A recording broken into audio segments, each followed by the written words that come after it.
Sekarang kita akan menuju kepada ayat yang kelima di dalam surat yang selalu kita baca setiap harinya 17 kali dan surat yang memiliki keutamaan besar pada kehidupan kita sehari-hari. Ayat yang kelima pada surat Al-Fatihah disebut merupakan salah satu inti pada surat Al-Fatihah sebagaimana perkataan dari Imam Ibnu Qayyim.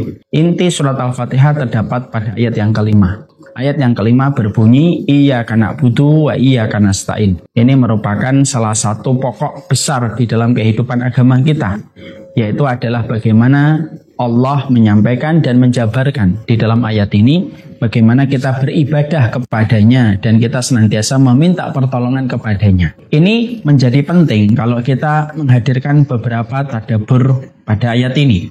Salah satu tadabbur yang kita jumpai dan kita dapatkan di dalam ayat ini ketika kita membaca Iyyaka na'budu wa iyyaka nasta'in, maka tadabburnya itu adalah kenapa disebutkan kata meminta pertolongan setelah kita menyebutkan kata ibadah. Maka jawabannya adalah sederhana.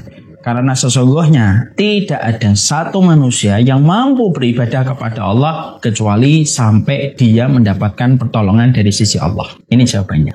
Ya. Makanya akhirnya Allah menyebutkan ayat yang kelima surat Al-Fatihah, Iyyaka na'budu wa iyyaka nasta'in. Jadi yang pertama tadabbur yang kita dapatkan pada ayat ini adalah sesungguhnya kata ibadah tidak akan pernah mampu diselenggarakan oleh manusia. Tidak ada manusia yang mampu dia di dalam beribadah kecuali Allah yang memberikan pertolongan di dalam kehidupan kita. Kalau bukan karena pertolongan yang Allah berikan kepada kita, tidak ada satupun ibadah yang mampu kita lakukan dan kita selenggarakan. Kita tidak mampu sholat kecuali karena pertolongan Allah. Kita tidak mampu untuk mengaji kecuali pertolongan Allah. Kita tidak mampu berdakwah kecuali karena pertolongan Allah. Semua itu terjadi karena pertolongan Allah yang Allah berikan kepada kita ketika kita beribadah kepadanya. Makanya akhirnya ketika kita paham tidak akan tegak ibadah kita kepada Allah sampai kita mendapatkan pertolongan dari sisi Allah, itulah yang menjadikan kita diberikan nasihat. Bagaimana kita janganlah menjadi sombong di balik setiap ibadah yang kita lakukan dan kita kerjakan. Karena apa? Menjadi ujub atas pencapaian amal yang telah kita lakukan, atas ibadah yang telah kita kerjakan. Ketika orang terjangkiti dengan penyakit ujub terhadap ibadah yang dia lakukan dan dia kerjakan, ada dua perkara yang harusnya bisa memadamkan rasa ujub dia kepada dirinya terhadap ibadah. Satu, ibadah yang dia merasa ujub belum tentu diterima sama Allah, karena menjadikan amal diterima oleh Allah itu tidak gampang. Karena kualifikasi yang Allah berikan, nilai kontrolnya begitu sangat luar biasa detail yang menjadikan tidak setiap orang itu bisa diterima langsung amal ibadahnya. Yang kedua, karena sesungguhnya kenapa kita sangat diharamkan untuk sombong di dalam ibadah yang telah kita lakukan dan pencapaian ketaatan yang telah kita kerjakan.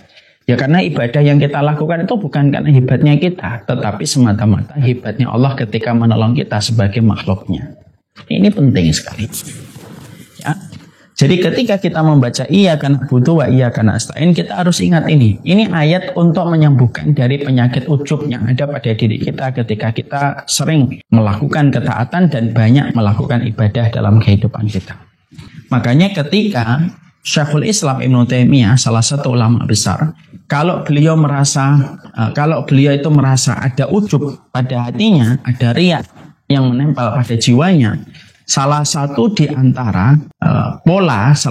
antara tindakan yang dilakukan oleh Imam Ibnu Taimiyah kalau beliau itu merasa khawatir dengan riya dan beliau merasa khawatir dengan ujub terhadap pencapaian yang telah dia peroleh dalam perjalanan hidupnya, maka dia membacakan Iyyaka na'budu wa iyyaka nasta'in sembari beliau mengelus dan Iyyaka na'budu wa iyyaka nasta'in, Iyyaka na'budu wa iyyaka nasta'in.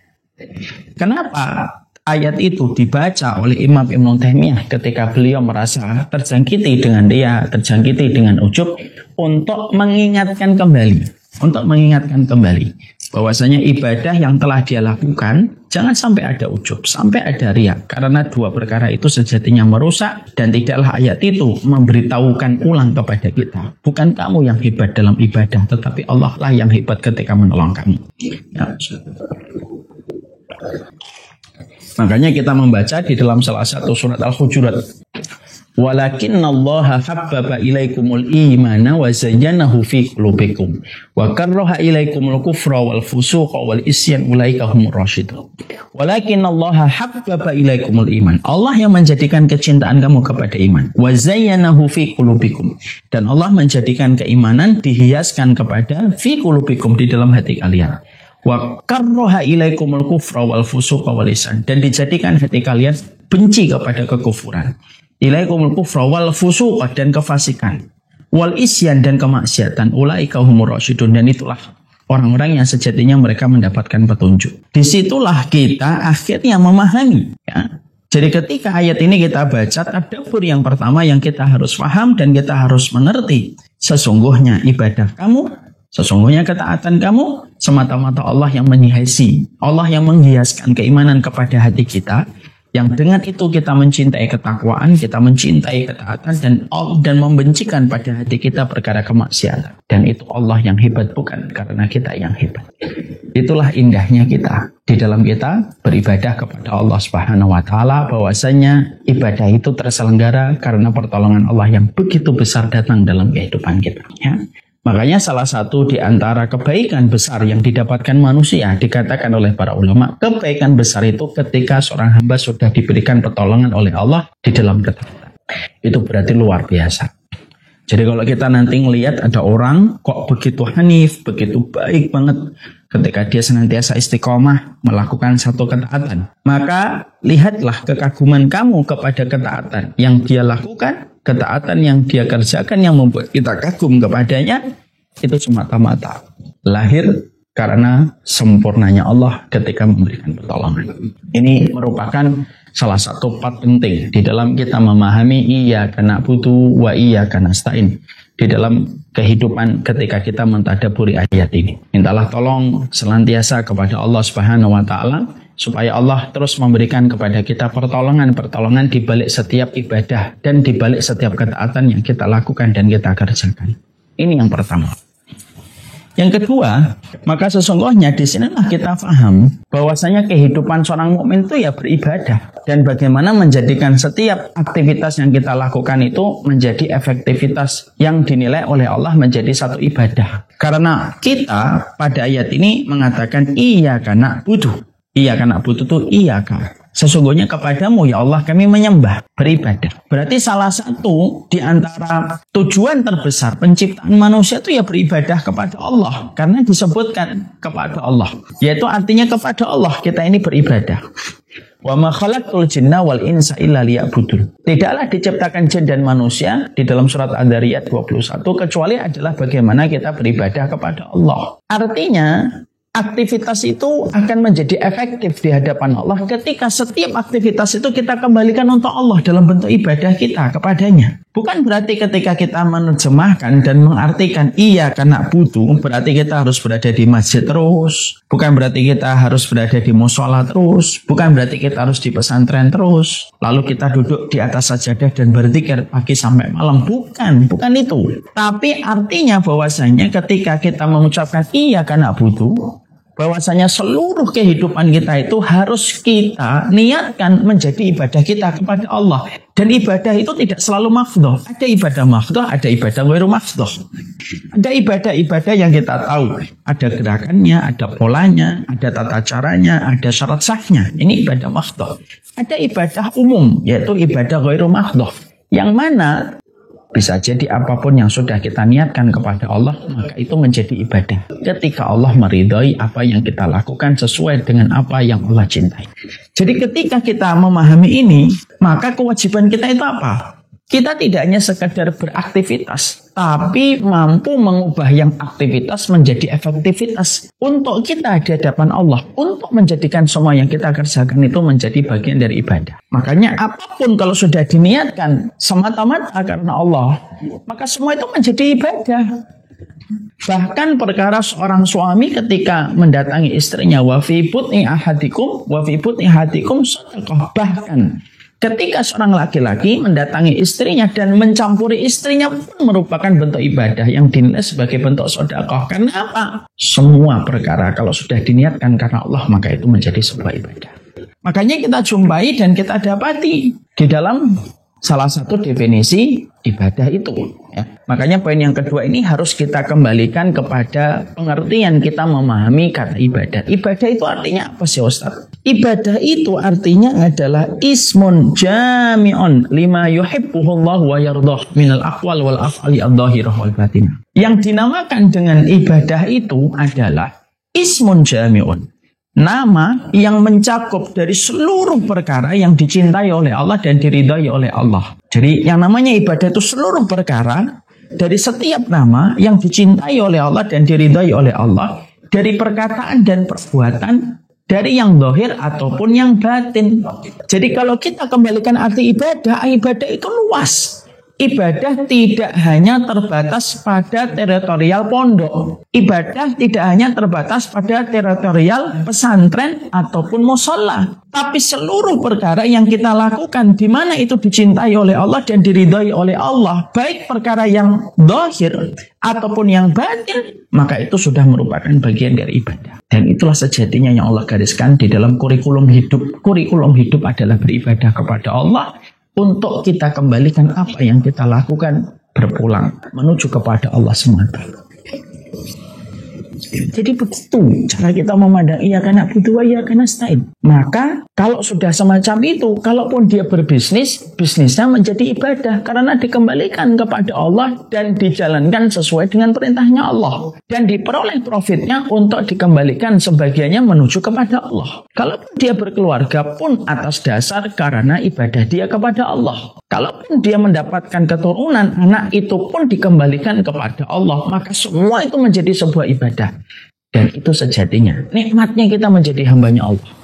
Nikmatnya menjadi hambanya Allah itu apa? Semuanya itu bisa kita kembalikan menjadi ibadah kita kepada Allah tanpa terikat secara kaku bahwasanya ibadah itu harus berdiri di atas sajadah. Jadi berdiri, yang namanya ibadah itu tidak kaku, harus berdiri di atas sajadah. Maka itu baru dinamakan dengan ibadah. Tidak harus di atas sajadah. Bisa jadi tukang ojek yang pergi memakai jaket hijau ketika dia memenuhi kebutuhan yang diorderkan oleh pelanggannya, lalu dia pergi dari pagi sampai malam dengan niatan untuk menjaga keluarganya supaya keberlangsungan keluarganya itu terjaga ketika dia nyari rezeki menjadi tukang ojek, dan supaya keluarganya terjaga dari yang haram. Itu niat yang dia miliki ketika keluar dari rumahnya. Itu pun ibadah. Itu pun ibadah. Dan itu maknanya luas. Makanya maaf ya, saya tidak setuju kalau ada orang yang membatasi bahwasanya orang yang mati tabrakan itu tidak baik. Belum tentu. Ada orang yang mati tabrakan tetapi sejatinya dia mendapatkan husnul khatimah. Kenapa dia matinya mendapatkan husnul khatimah? Ya karena ketika dia keluar dari rumahnya, niatnya itu adalah mencarikan rezeki untuk menjaga keberlangsungan keluarganya. Untuk menjaga keberlangsungan keluarganya. Untuk meraih yang halal. Maka bisa jadi qadarullah kalau fulan ini akhirnya kecelakaan, maka sesungguhnya dia mati husnul khatimah walaupun meninggalnya bersimbah darah di atas aspal.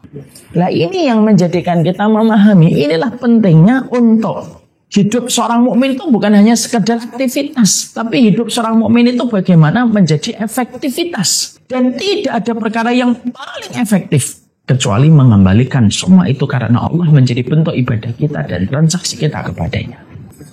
Itu penting. Nah, ini merupakan salah satu hal yang luar biasa yang sering kita lupakan. Hidup itu ibadah.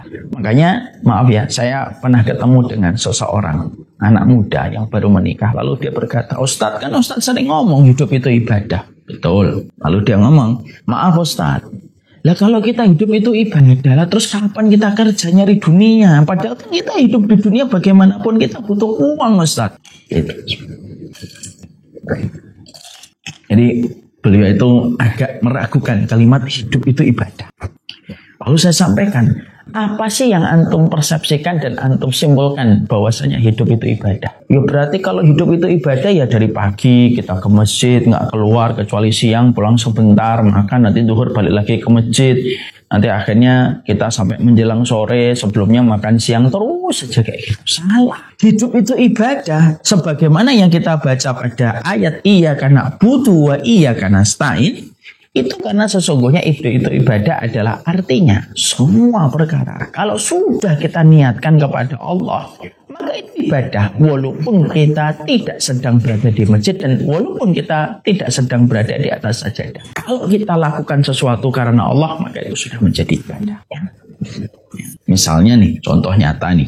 Saya punya pondok IT, ya, berbasis tahfidz sama IT.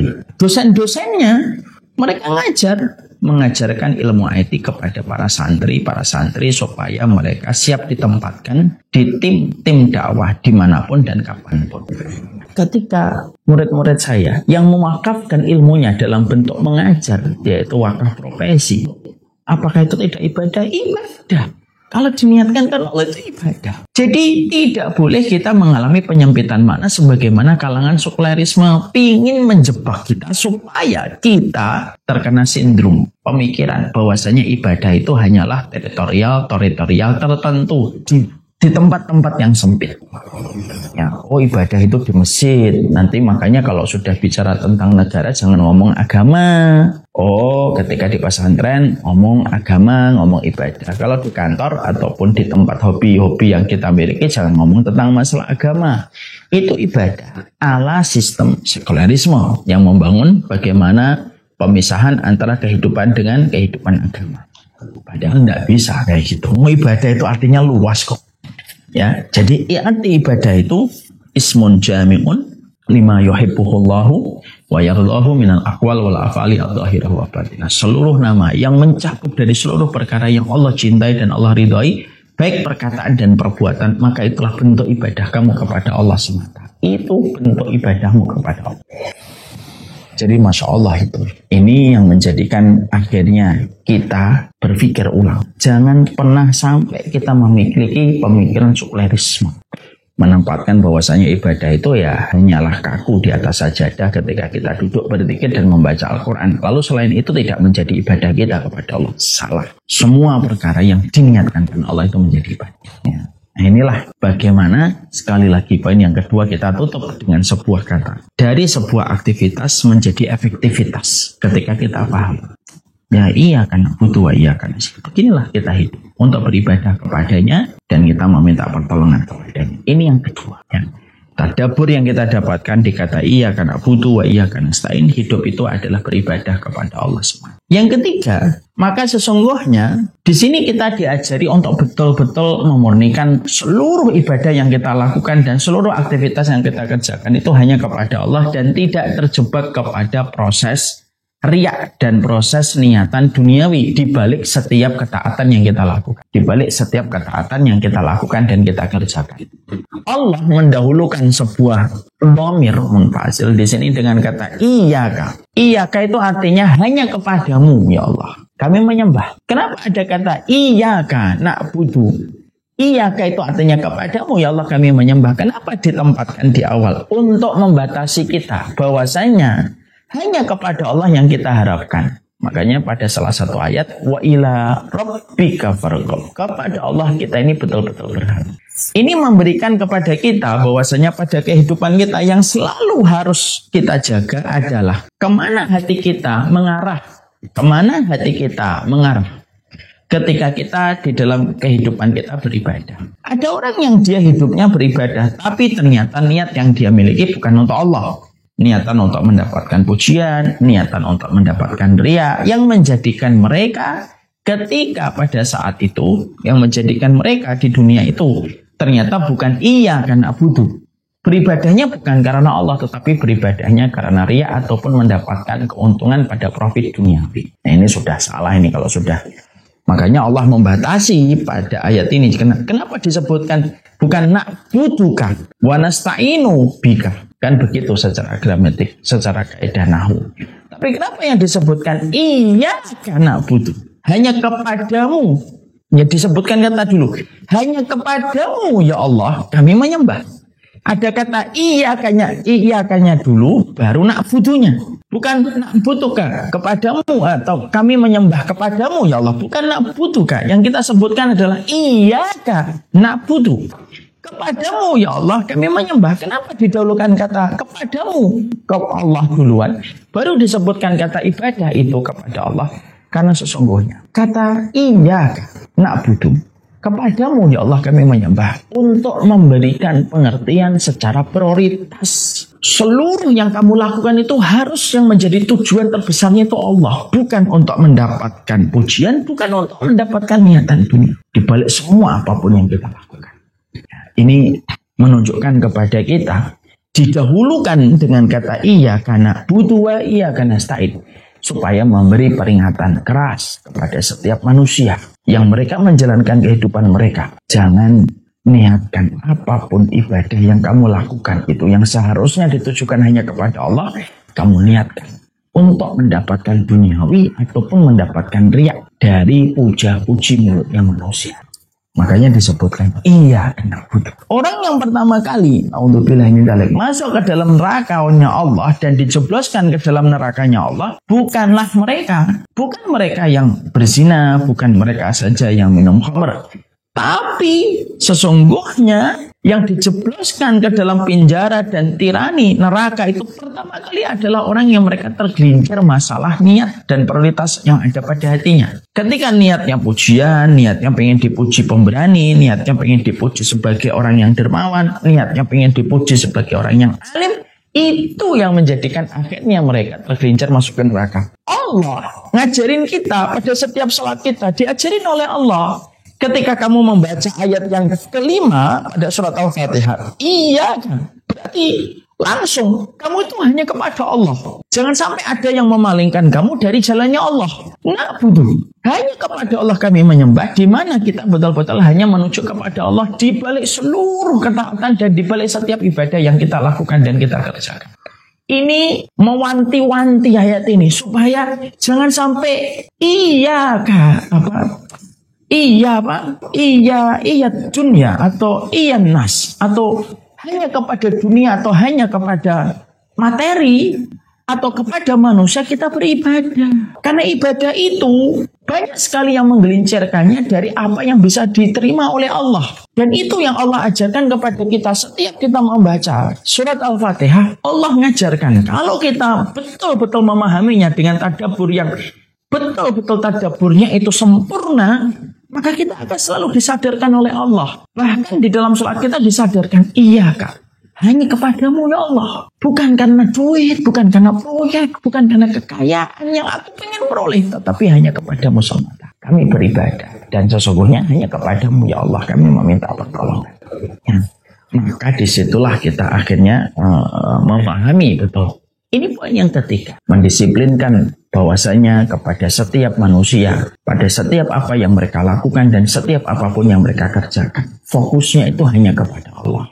Orang yang mereka paling beruntung adalah mereka yang senantiasa memahami perintah ibadah itu selalu disertai dengan perintah keikhlasan. Di dalam surat Al-Bayyinah, wa ma umiru illa liya'budullaha mukhlishina lahuddin. Kita tidak hanya diperintahkan beribadah. Ini poin, berarti kan poin yang kedua. Hidup kita itu hanya ibadah kepada Allah. Kita tidak hanya diperintahkan beribadah, tapi kita diperintahkan untuk mengikhlaskan ibadah kepada Allah. Jadi ada dua kewajiban kita. Jadi kalau kurang benar, tadi saya sampaikan di poin 2 belum saya sampaikan. Sekarang semakin mengkerucut. Salah kalau kita itu suka mengatakan begini. Hidup kita itu kewajiban kita hanya beribadah kepada Allah. Menurut saya tidak salah, tapi kurang lengkap. Hidup kita itu adalah beribadah kepada Allah dan memurnikan ibadah itu hanya untuk Allah. Itu yang sejatinya harus dilalui dan harus difahami dengan baik. Jadi di situ kita akhirnya memahami poin yang ketiga. Jadi poin yang ketiga mengajarkan kepada kita tentang sebuah arti definisi untuk menjaga hanya kepada Allah. Sudah sering saya sampaikan di banyak kesempatan. Allah itu memiliki sifat ghoyur, Bapak dan Ibu. Sifat ghoyur itu artinya maha pencemburu. Di antara konsekuensi maha pencemburunya Allah itu apa? Allah paling tidak ridho kalau ada hati manusia beribadah kepadanya dan beribadah dengan niat selain Allah. Allah itu paling cemburu. Makanya dijadikan orang kalau ibadahnya sudah diniatkan untuk selain Allah, makanya Allah menolaknya, menampiknya, dan menjadikan bagaikan debu kering yang terdapat di atas batu yang hitam dan diterbangkan oleh angin. Karena apa? Itu konsekuensi sifat bencinya Allah. Dari rasa cemburunya Allah kalau melihat manusia beribadah, bukan fokus untuk mencari keridhaan dari Allah Subhanahu wa Ta'ala. Makanya, Masya Allah ya, ini salah satu perkara yang sejatinya harus selalu hidup di hati kita. Ya. Ibadah itu sangat membutuhkan ikhlas. Lebih daripada apapun di atas muka bumi. Hidup itu membutuhkan ikhlas lebih daripada seorang suami membutuhkan istrinya, seorang istri membutuhkan suaminya, seorang anak membutuhkan orang tuanya. Lebih butuh. Ibadah kita itu harus betul-betul karena Allah. Makanya Masya Allah, ini yang selalu memberi peringatan untuk kita. Allah mengajarkan kita 17 kali di dalam setiap harinya. Bagaimana kita selalu memohon kepada Allah supaya kita diberikan keikhlasan di balik setiap ayat yang kita baca berulang. Iyyaka na'budu wa iyyaka nasta'in. Ini pelajaran yang ketiga. Pelajaran yang keempat dari tadabbur iyyaka na'budu. Pelajaran yang kita dapatkan adalah sesungguhnya ibadah. Tentunya harus paham bahwasanya ibadah itu terbagi menjadi dua. Ada ibadah zahir, ada ibadah batin. Jadi poin yang keempat ini adalah ibadah itu terbagi menjadi dua, ad-dhahirah wal batinah. Maka ibadah zahir itu apa Ustaz? Ibadah zahir itu ketika kamu melaksanakan sholat, ketika kamu melaksanakan haji, ketika kamu melaksanakan umroh, ketika kamu melaksanakan sedekah, ketika kamu melaksanakan dakwah, itu disebut dengan ibadah zahir. Itu disebut dengan ibadah zahir. Ada ibadah yang kedua. Ibadah yang kedua disebut dengan ibadah batin. Ibadah yang kedua disebut dengan ibadah batin. Ibadah batin ini adalah ibadah yang dilakukan oleh rumpun hati dan rumpun jiwa. Ikhlas, sabar, tawakal, memaafkan, ridho, cinta, itu namanya ibadah hati. Maka sesungguhnya ketika kita beribadah kepada Allah, tidak secara otomatis ibadah itu hanya dari zahir kita. Tapi kita dituntut untuk beribadah kepada Allah dengan hati. Kita dituntut beribadah kepada Allah dengan hati. Ya. Dan ibadah dengan hati kita disebut dengan ibadah batin. Bukan berarti nanti ada yang membenarkan sikap orang berkata, yang penting itu hatinya. Betul, yang penting hatinya. Tapi kalau kamu mengatakan bahwasanya yang penting itu hatinya, tapi kamu tidak taat kepada Allah pada zahir aktivitas gerak tubuhmu, ya berarti itu hanyalah alibi. Ya. Jadi sesungguhnya memang ibadah itu yang terpenting hati. Memang, tapi bukan berarti ibadah zahir itu tidak penting. Loh, penting karena salah satu cermin dari ibadah hati itu ada pada ibadah zahir. Jadi tidak bisa orang mengatakan yang penting itu kan, yang penting hatinya beribadah. Masalah zahirnya itu ya sudahlah, Allah yang Maha Tahu.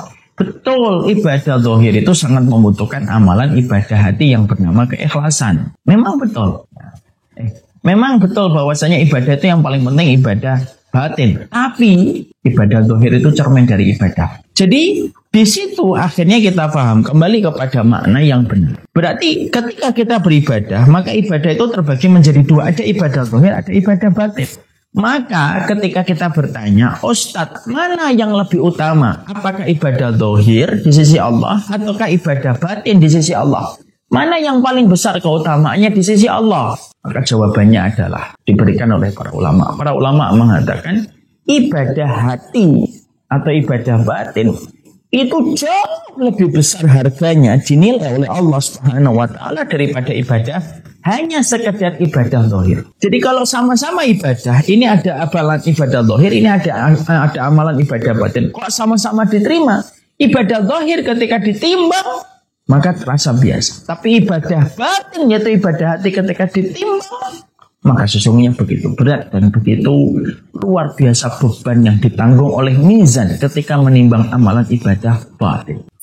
Makanya akhirnya kita paham, oh Masya Allah ya, berarti kita ini betul-betul bukan hanya fokus pada ibadah zahir, tapi kita fokus pada amalan hati kita. Karena apa? Ada tipe manusia itu berbeda-beda. Ada tipe manusia yang amalan zahirnya bagus, amalan hatinya berantakan. Ini yang pertama. Ada orang amalan zahirnya bagus banget, tetapi amalan batinnya berantakan. Dia kalau melihat orang begitu benci, begitu gampang menyesatkan, begitu gampang mencela.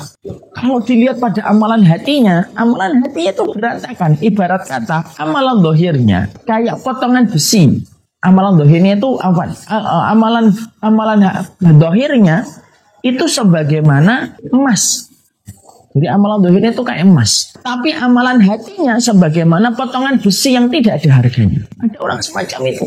Ada tipe manusia ketika bicara tentang ibadah hati. Manusia ketika bicara ibadah hati, dia luar biasa memukau pada amalan ibadah dohir, tetapi berantakan pada amalan ibadah batin, yaitu masalah. Ibadah dohirnya kayak emas, ibadah batinnya kayak potongan besi yang tidak ada. Ada yang kedua, tipe manusia. Ada tipe manusia yang mereka ibadah dohirnya biasa-biasa aja, tetapi ibadah hatinya luar biasa. Artinya orangnya tetap melakukan ibadah, tapi ketaatannya itu tidak terlalu istimewa. Sholatnya biasa, puasanya biasa, tahajudnya biasa, tapi hatinya itu luar biasa amalnya. Maka ini termasuk salah satu tipe yang kedua. Ustaz kok bisa menerangkan ini? Hadisnya yang menjadi dalil apa? Salah satunya hadis yang terkenal dari riwayatnya Imam Ahmad dari keterangan Anas bin Malik. Bagaimana kita menjumpai sebuah kisah yang sering saya sampaikan di banyak kesempatan. Ada seorang laki-laki Ansor dinobatkan oleh baginda Nabi Shallallahu Alaihi Wasallam sebagai penduduk surga. Dinobatkan oleh Nabi sebagai penduduk surga hingga 3 kali berturut-turut oleh Rasulullah Shallallahu Alaihi Wasallam. Masya Allah ya. Akhirnya para sahabat kan mereka merasa heran. Kok bisa ya orang ini dinobatkan sebagai penghuni surga hingga 3 kali berturut-turut? Masya Allah. Akhirnya ada salah satu sahabat, Abdullah bin Amr bin As, putranya Amr bin As, minta izin tidur di rumahnya orang tersebut. Lalu dia melihat malamnya, lalu dia tidak jumpai ada yang istimewa sholat malamnya. Dia kalau malam tidak sholat malam, bangunnya subuh, lalu menjalani harinya sama kayak orang lain. Kalau malam tidak tahajud, bangunnya subuh, terus saja kayak gitu. Lalu sampai Abdullah bin Amr bin As itu berkata, loh kok ada ya orang yang tampak biasa banget, tetapi Rasulullah itu mengatakan sebagai penduduk surga. Maka orang yang semacam ini ketika ditanya, kenapa Rasulullah itu sampai menebatkan dirimu sebagai penduduk surga? Jawabannya adalah, karena hatiku tidak pernah hasad sama orang. Hatiku tidak pernah hasad sama orang. Maka kita menjumpai ada tipe orang yang kedua. Amalan dohirnya biasa. Bukan amalan dohirnya rusak. Enggak. Tetap dia sholat, dia puasa, dia sedekah. Amalan dohirnya tetap ada. Tapi amalan hatinya lebih daripada amalan dohir. Maka itu jawaban, Mbak. Kalau sering kita mungkin ada yang nanya, Ustaz saya nemukan tetangga saya amalannya biasa, tapi kok matinya husnul khotimah, Ustaz saya itu punya tetangga sukanya kerja di pabrik makanan, kalau goreng ya biasa gitu. Tapi pas mati meninggalnya dalam kondisi husnul khotimah. Maka kalau ada di antara kita mengetahui ada orang yang tampaknya biasa, ibadahnya biasa, tapi matinya dalam kondisi husnul khotimah, berarti ada amalan hati yang sangat terjaga, yang sampai Allah memberikan kepadanya husnul khotimah, walaupun amalan dohirnya biasa. Ini yang kedua. Ya.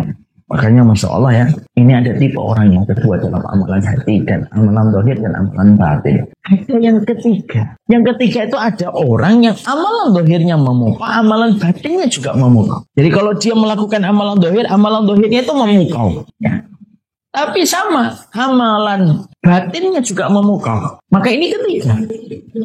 Maka di antara 3 pilihan manusia ini, maka yang paling terbaik itu adalah nomor 3. Kalaupun tidak bisa nomor 3, nomor 2. Tapi jangan pernah menjadi nomor 1. Jadi dalam ibadah kita yang kita lakukan kepada Allah, ketika kita mengucapkan iya karena na'budu wa iya karena nasta'in, maka kita harus betul-betul mengerti.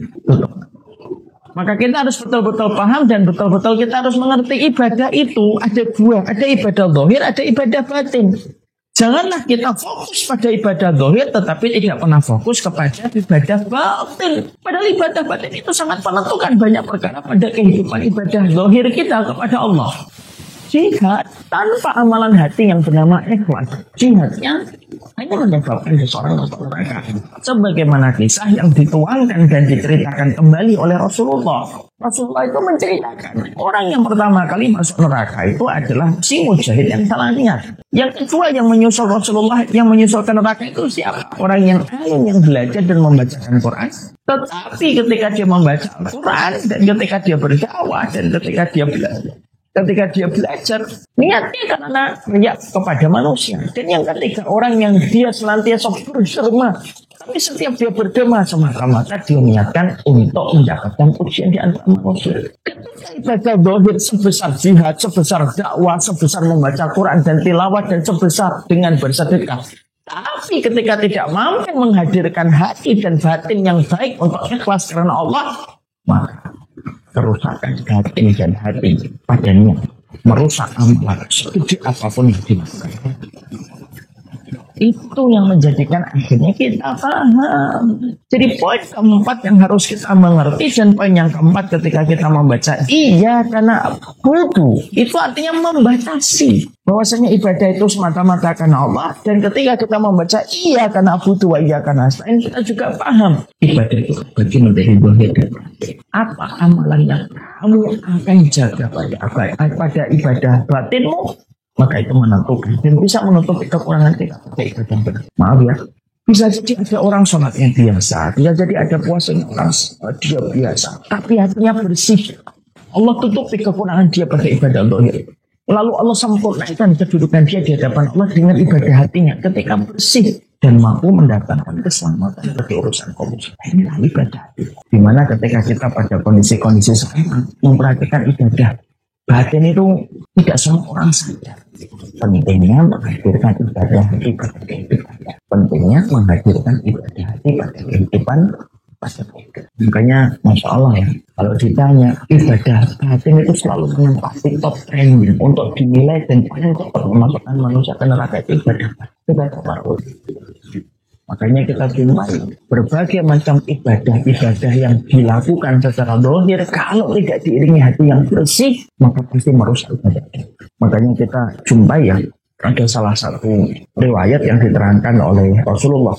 Lau anfaqta misla jabala Uhudin ma qabilallahu minka hatta tu'mina bil qadari khairihi wa syarrihi. Tidak akan diterima kalau ada orang infak satu gunung Uhud emas, ada orang infak satu gunung Uhud emas, Allah tidak nerima satu gunung Uhud emas sampai di dalam hatinya dia beriman kepada takdirnya Allah, ridho kepada takdirnya Allah, baik takdir yang buruk atau takdir yang Allah ya.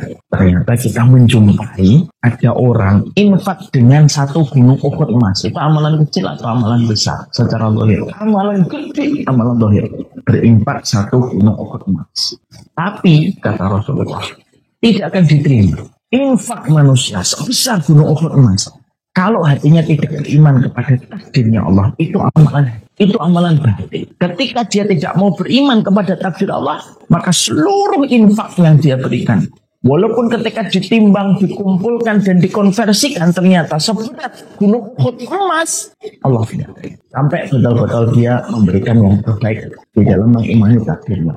Ini yang menjadikan akhirnya kita paham poin yang keempat itu termasuk poin yang penting. Jadi ketika kita membahas poin yang keempat, ketika membaca iya karena butuh wa iya karena nasta'in, satu, kamu harus tahu ibadah itu semata-mata karena pertolongan Allah. Jangan ujub, jangan sombong. Karena ibadah yang kamu selenggarakan itu karena pertolongan Allah. Yang kedua, ketika kita membaca iya karena butuh wa iya karena nasta'in, kita juga akhirnya memahami betul bahwasanya ibadah itu harus betul-betul cita rasanya murni hanya kepada Allah. Makanya didahulukan iyakannya. Iyakah hanya kepadamu ya Allah kami menyembah. Didahulukan kata kepadamu ya Allah kami menyembah, untuk mengajarkan kepada kita bahwasanya keikhlasan itu betul-betul harus kita berikan. Bukan karena ibadah itu dilakukan karena riya, bukan dilakukan karena. Yang ketiga, kita akhirnya kalau membaca iya karena butuh wa iya karena nasta'in, makna yang ketiga yang kita harus hadirkan itu apa? Bahwasanya seluruh kehidupan itu harusnya menjadi ibadah kita kepada Allah. Bagaimana kita mengubah aktivitas menjadi efektivitas? Apa perkara yang bisa menjadi efektif untuk kita dalam kehidupan nanti dalam pengadilan Allah? Efektif. Ketika apa yang kamu lakukan? Kamu berdagang, kamu berbisnis, kamu punya anak, kamu buka lapak, kamu menemani suami, harus dikembalikan dalam konteks beribadah kepada Allah. Maka itu akan masuk. Dan itu sejatinya inti kehidupan kita. Makanya Masya Allah ya, saya itu nanya sama ibu, Ibu itu sepanjang hidup merawat Mas dan Mbak. Merasa lelah enggak? Itu saya ngomong, ya namanya juga hidup, mana ada sih yang enggak lelah nak. Tapi itulah hidup itu ibadah kita semua. Jadi Masya Allah ya, jadi orang yang ikhlas karena memikirkan terus kepada Allah, itulah yang mampu mengubah aktivitas menjadi efektivitas. Dan memang hidup itu ibadah. Dan kita diajari oleh Allah, iya karena itu, iya karena kenapa kamu itu tidak membocorkan rahasia suamimu padahal dia sering mengecewakanmu? Biasanya itu menjaga rahasia dia karena ibadah. Kenapa sih kamu tidak mau mengambil yang haram? Karena ibadah, karena itu ibadah. Ya, semuanya itu harus dikembalikan kepada kata terbaik pada kehidupan fundamental seorang manusia untuk beribadah. Untuk beribadah. Itu yang ketiga. Ketika setiap kita membaca iya karena butuh, iya karena saya. Yang kelima, yang keempat, iya karena butuh, iya karena saya. Betul-betul mengajarkan kita bahwasanya ibadah itu bukan hanya zahir ketika sholat, tapi ketika engkau menjaga hatimu, berprasangka yang baik, ridho kepada takdir, ikhlas selalu, mencintai orang mukmin dan kamu paksa dirimu untuk mencintai orang mukmin dan tidak berkomentar kecuali komentar yang baik. Orang mukmin terjaga dari kejahatan lesanmu, kejahatan jempolmu. Maka itu ibadah yang dinamakan ibadah batin. Ibadah zahir dengan ibadah batin ketika digabungkan lalu ditanyakan mana yang paling utama antara ibadah zahir dan ibadah batin. Paling utama itu ibadah batin. Manusia di dalam beribadah kepada Allah kaitannya pada ibadah zahir dan batin terbagi menjadi tiga. Ada orang yang amalan zahirnya begitu luar biasa tetapi ibadah batinnya berantakan. Dia tidak pernah ikhlas, dia tidak mampu menyapai dirinya dari riya, dia ternyata memiliki masalah di dalam hatinya. Ini ada orang yang luar biasa ibadah zahirnya, dia bisa menyangka untuk bisa merahasiakan apa yang terjadi pada dirinya di mata manusia. Tapi Allah nanti akan memperlihatkan gimana kehusukan hati. Ada orang yang kedua yang mereka ketika beribadah kepada Allah, maka sesungguhnya ibadah zahirnya tampak biasa, tetapi amalan batinnya yang luar biasa. Ibadah zahirnya mah biasa-biasa aja. Orang menyangka ini apa sih, orang biasa banget. Tapi bisa jadi orang itu mulia di sisi Allah karena kebersihan. Dan yang ketiga, mulia zahirnya, mulia ibadah.